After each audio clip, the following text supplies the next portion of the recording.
সংসদ নির্বাচনের ফল প্রকাশের পর গত 3 দিনে 35টি আসন থেকে অনিয়মের লিখিত অভিযোগ জমা পড়েছে নির্বাচন কমিশনের। ইমেলে অভিযোগসহ নির্বাচন পরিচালনাকারী সংস্থাটির দপ্তরে লিপিবদ্ধ হয়েছে অর্ধ শতাধিক অভিযোগ। তবে ইসি বলেছে, নির্বাচনের ফল গেজেট প্রকাশের পর এ বিষয়ে ইসির কিছু করার নেই।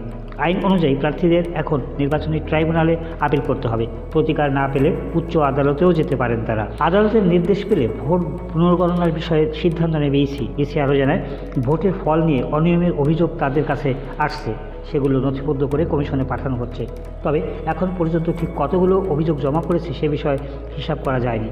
নির্বাচনী বিরোধ নিষ্পত্তির জন্য আগেই নির্বাচনী ট্রাইব্যুনাল গঠন করা হয়েছে বলে জানান ইসি। গেল বৃহস্পতিবার ভোট গ্রহণ শেষে শুক্রবার দুপুরে 297 আসনের সংসদ নির্বাচন ছাড়াও গণভোটের বেসরকারি ফল ঘোষণা করে ইসি।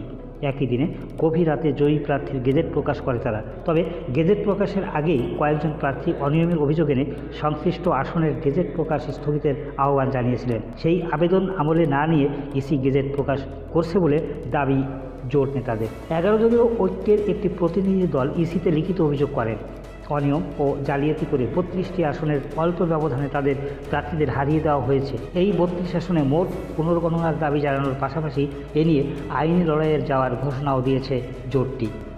এর আগে শনিবার ঢাকা 13 আসনের প্রার্থী মামুনুল হক আলাদাভাবে লিখিত অভিযোগ দেন ইসিতে। গতকাল ঢাকা 8 আসনের প্রার্থী ও জাতীয় নাগরিক পার্টির মুখ্য সমন্বয়ক নাসরুদ্দিন পাটোয়ারিও আলাদাভাবে অভিযোগ করেন। এছাড়া গত 3 দিনে বিএনপির একজন সহ আরও বেশ কয়েকটি আসনের পরাজিত প্রার্থী লিখিত বা ইমেলে অভিযোগপত্র জমা দেন। এদিকে শেরপুর 1 আসনে বিএনপি প্রার্থী ডাক্তার সানসিলা জেবরিন প্রিয়াঙ্কা তার আসনে ভোট ইঞ্জিনিয়ারিং ও ব্যাপক অনিয়মের দাবি করে ইসিতে লিখিত অভিযোগ দিয়েছেন।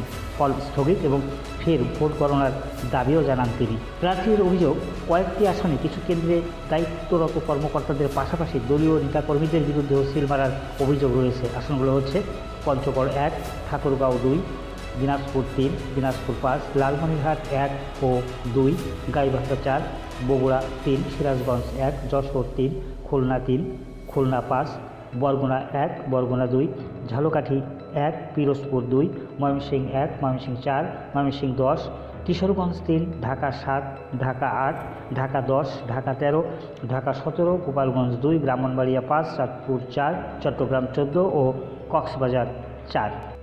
নিউজ ডেস্ক, দৈনিক দৃষ্টি।